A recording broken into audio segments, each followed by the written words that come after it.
Today, in every country on every continent, the daily shopping needs of consumers are being met by an integrated global supply chain that unites the manufacturing and retailing worlds. Never before has so much focus gone into bringing high-quality consumer products into the homes of consumers at such low cost.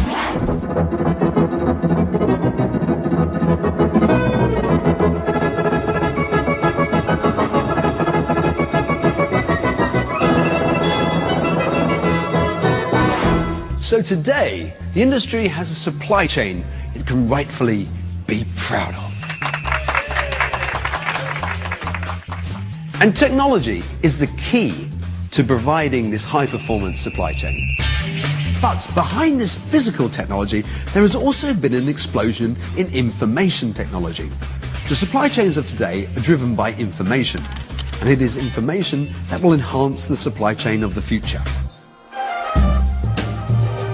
In particular, it is product information that will drive change.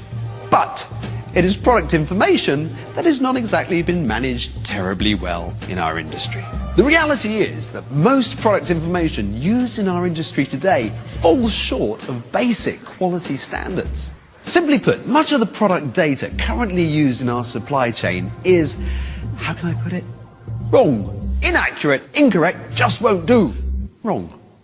For example, leading global manufacturers reported that 58% of their product information was incorrect at source, and 60 to 80% of core attributes of item information delivered to retailers are inaccurate. And these figures are typical for the industry. Bad product data has enormous impact.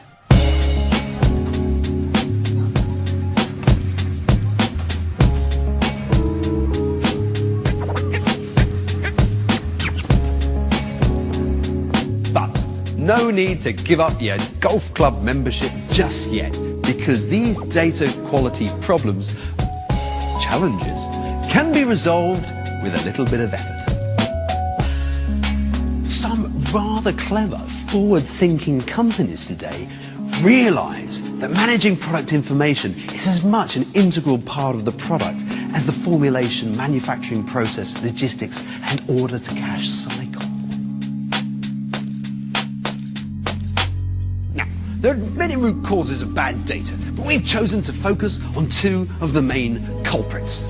Firstly, we all know that consumer needs are changing all the time, forcing consumer products to change constantly. And so, product design development is a continuous repeating process. Until the final launch of a product, the packaging of the consumer and trade units can keep changing.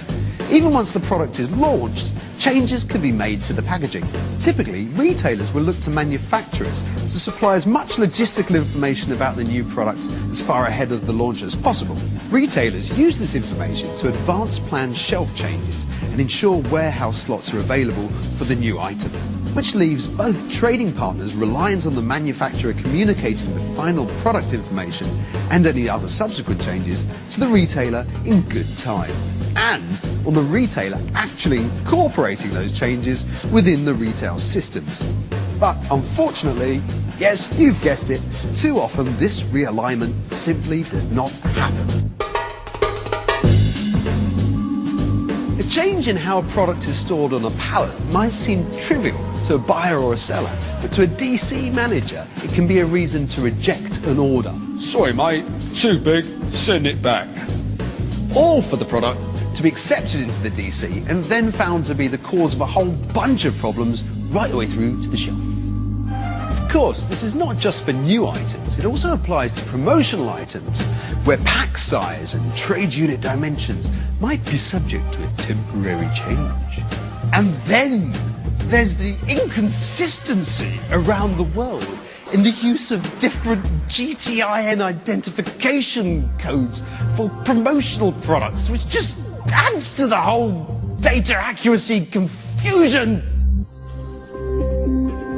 The second area we're focusing on is the manual intervention that takes place correcting and re-entering the same product information. It's incredible that at a time when we have fully automated production facilities and warehouses, GPS systems in trucks, electronic data exchange, and even electronic product tags, we still have so much manual entry in our business. In fact, we have unacceptable levels of manual entry in the handling of product information. And the trouble is that manual steps in the information flow allow room for error and reduce the integrity of the information. One area that is particularly prone to errors from manual intervention is in the order-to-cash process. The mismatch rate between purchase orders and invoices is at a shocking level and is getting worse. Errors in the order-to-cash process are not just an administrative burden. They impact the whole business. So, to recap, failing to maintain alignment of product changes and manual steps breaking up the information process are just two examples of where bad, naughty data is being allowed into our supply chain. Consequently, we have a joint challenge in our industry to improve the situation and improve data accuracy. Why? Well, basically, because improved data accuracy will drive additional sales, will improve productivity, and reduce our costs. Granted, data accuracy might not be the most exciting or sexiest part of our industry, but the business consequences are very sexy. And companies that are succeeding in tackling this challenge understand that they need to manage product information as a corporate asset, like money. So they prioritize it, resource it, organize for it with the importance it deserves. And results can be achieved rapidly by focusing on the people, processes, and technology that surround data accuracy. Looking at the people, we need to identify who owns the information. Processes, put in place the right processes to ensure continuously aligned and accurate data. And technology, use the tools available, global standards, global data synchronization, and internal data alignment. And always remember, data accuracy involves all the trading partners. We can solve this and reap the benefits if we collaborate and cooperate with our trading partners. So together, let's stamp out data inaccuracy for good.